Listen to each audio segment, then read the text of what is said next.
இதுதான் என்னை மண்டையை ரொம்ப வருத்தி எடுத்துட்ட விஷயம்.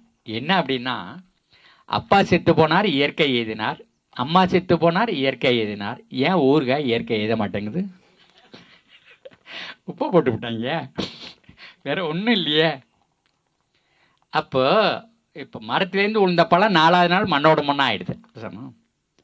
ஆனால் ஊறுகாய் 1 வருஷம் நாள் பாக்கெட்டுக்குள்ள அப்படியே இருக்க. உப்பை போட்டுட்டாங்க. உப்பு நுண்ணுயிர்களை கொலை பண்ணிடுது. நுண்ணுயிர்கள் தான் ஒரு பொருள் நுண்ணா மாற்றணும். அந்த நுண்ணுயிர்களை கொண்டுடுச்சு. அப்பா செத்து போனார், சொந்தக்காரவங்களுக்கெல்லாம் தகவல் போயிடுச்சு, வர்றதுக்கு கொஞ்சம் லேட் ஆகுது. அதுக்குள்ளே இந்த உடம்பு உப்புது இல்லை, நுண்ணுயிர் அங்கே வேலை செய்ய ஆரம்பிச்சிருச்சு இல்லை. அப்புறம் தான் இயற்கை எழுதினார். அப்போ அந்த நுண்ணுயிரை அழிச்சிட்டிங்கன்னா இயற்கையை சுத்தமாக அழிச்சு தள்ளிடலாம். அப்போ இது மண்டகுள்ள ஒன்றதையும் உப்பு வேற எங்கே உயிரை கொள்ளுதுன்னு யோசித்தேன்.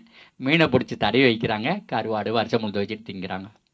ஆடை அறுத்து தின்ன பிறகு மிச்சர்களை உப்பை தடவி கயிற்றுல ஊற்றி தொங்க விட்றான், உப்பு கொண்டான், வருஷம் முழுது வச்சுட்டு திங்கிறான், உயிரை கொண்டு விடுது. அப்படின்னா மூட்டை மூட்டையாக லாரியா யூரியா டிஏபி பொட்டாசு எல்லாத்தையும் கொண்டு போய் நம்ம மண்ணில் கொட்டினாங்களே. நம்ம மண்ணெல்லாம் இப்போ உப்பு கொண்டமும் கருவாடாகவும் இருக்குன்னு நினச்சாங்க யார். அப்போ தான் இந்த தாடி என்னமே எடுக்கிறதுலேன்னு முடிவு பண்ணேன். அறிவு இங்கே இருக்குது, அறிவு காலேஜில் கிடையாது, புத்தகத்தில் கிடையாது.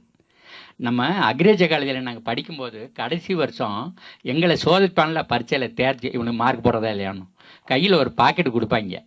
அதை நாங்கள் சோதித்து இது என்ன உப்புன்னு கண்டுபிடிக்கணும். எங்களுக்கு கொடுக்குறதே அப்படி தான் கொடுப்பான், வாட் சால்ட்டுன்னு கண்டுபிடின்னு தான் கொடுப்பான்.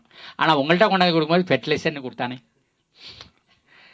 விவசாயிட்டு கொடுக்கும்போது ஃபெர்டிலைசர்னு கொடுத்தாயா, அக்ரிகல்ச்சர் காலேஜில் சால்ட்டுன்னு சொல்லி கையில் கொடுத்தாயா.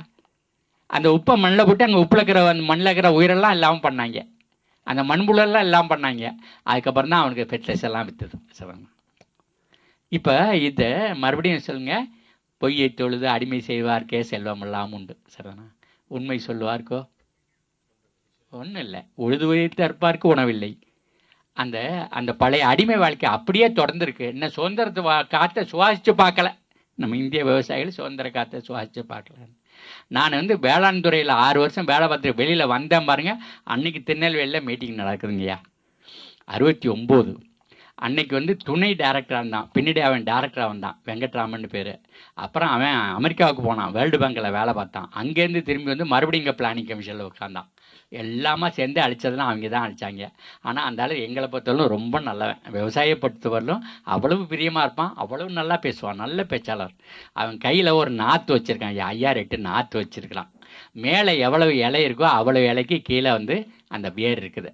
அப்போ அந்த ஆள் சொன்னான், இங்கே பாரு, மாடு நிறையா பால் கறக்கணும்னா வாய் வளமாக இருக்கணும்னு சொல்லுவான். மாடு நிறைய சாப்பிட்டதுன்னா அது ரத்தமாக மாறும், ரத்தம் பாலாக மாறும். அப்போ மாடு நிறையா பால் கறக்கணும்னா வாய் வளர்க்கணும். அப்போ இந்த நெல் இருக்குதே, இது நிறைய ரசாயன உரத்தை சாப்பிடும், அதை நிறையா நல்லா மாற்றும்னு சொன்னோம். அப்போ இங்கிலீஷில் அதுக்கு பேர் என்ன? High fertiliser responsive strain. இப்போ நம்ம நெல்லுகள் இருந்ததே, பழைய நெல் ரகங்கள், அது எங்கள் அப்பா உள்ளே போனார்னா வெளில தெரிய மாட்டார், தோளோரத்துக்கு வைக்கலாம், அது மேலே காத்துன்னு இருக்கும். அப்போ அது அவனுடைய ஃபெர்டிலைசரை போட்டதையும் சாஞ்சிருச்சு. அவன் ஒன்னே சொல்லிட்டான், உன் நெல் மோசம்னு சொல்கிறான். ஏன் நெல் மோசம்னா யூரியா திங்க மாட்டேங்குதுன்னு.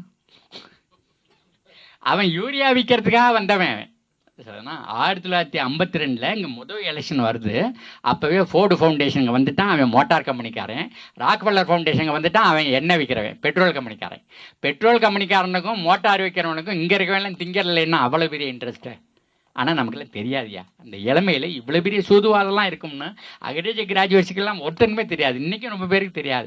அமெரிக்காக்காரங்க நிறையா ரசாயன உரம் ஒன்று பண்ணிட்டான், அதை போடுறதுக்கு இடம் வேணும்.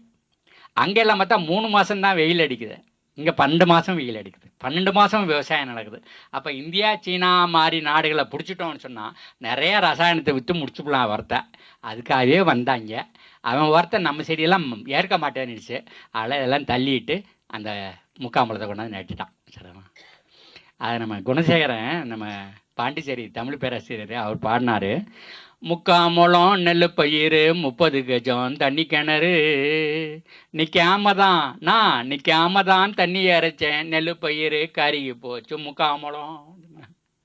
அந்த திருப்பாவையில் ஆண்டாள் பாடுறாவ 1000 வருஷத்துக்கு முன்னாடி நம்ம விவசாயம் எப்படிங்கிறத சொல்கிறாவ. ஒங்கு பெருஞ்சென்னல் ஊடு கயலுகளா அப்படின்னு சொன்னானா, பயிர் அப்படி வளர்ந்து நிற்குதா, நெல் பயிரை உழுகுல கெண்டை மீன் துளிக்கிட்டு இருக்குதா, அதே களை எடுத்து முடிச்சிடுது, அதே பூச்சியெல்லாம் பிடிச்சி தின்னு விடுதே, அது உரம் போட்டுடுச்சே அந்த நெல்லுக்கு, போட்டுருச்சே, அந்த மீன் அவங்களுக்கு சாப்பாடாகவும் ஆகிப்போச்சே. சரிதானா? அந்த ஓங்கு பெருஞ்சன்னல், அப்போ அது இருந்தால் மாடு பால் கறக்கணும். தேங்காதே புக்கிருந்து சீர்த்த முளைப்பற்றி வாங்க குடம் நரைக்கும் வள்ளல் பெரும்ப சிக்கல் அப்படின்னா, அந்த வள்ளல் பெரும்ப சிக்கல் அங்கே குடம் நரைக்குது பால், அதுக்கு அந்த வைக்க வேணும்ல. வைக்க கிடச்சிருச்சா? வரப்பில் இந்த புல் கிடச்சிருச்சா? எல்லாம் கிடச்சிருச்சு. அது போட்ட சாணி மறுபடியும் வயலுக்கு வந்துருச்சா? முடிஞ்சிருச்சா? உங்களுக்கு சோறை உள்ள தள்ளணுமா? தயிர் கிடச்சிருச்சா? நெய் கிடச்சிருச்சா? எல்லாமே வாழ்க்கை முடிஞ்சிருச்சே. இதைத்தான் இன்னைக்கு உலகம் முழுவதும் எக்காலஜின்னு பேசியிருக்காங்கய்யா, உயிர் சூழியல்னு பேசிட்டு இருக்காங்க. அந்த உயிர் சூழலையா தான் அழிச்சாங்க. அந்த அந்த இதை போட்டு அந்த நம்ம வைக்கலை இல்லாமல் பண்ணான். வைக்க இல்லாமல் பண்ணதையும் மாடு சாக்க இதுக்கு கசாப்பு கடைக்கு போயிடுச்சு. முடிஞ்சுது, அதோட குளோஸ்.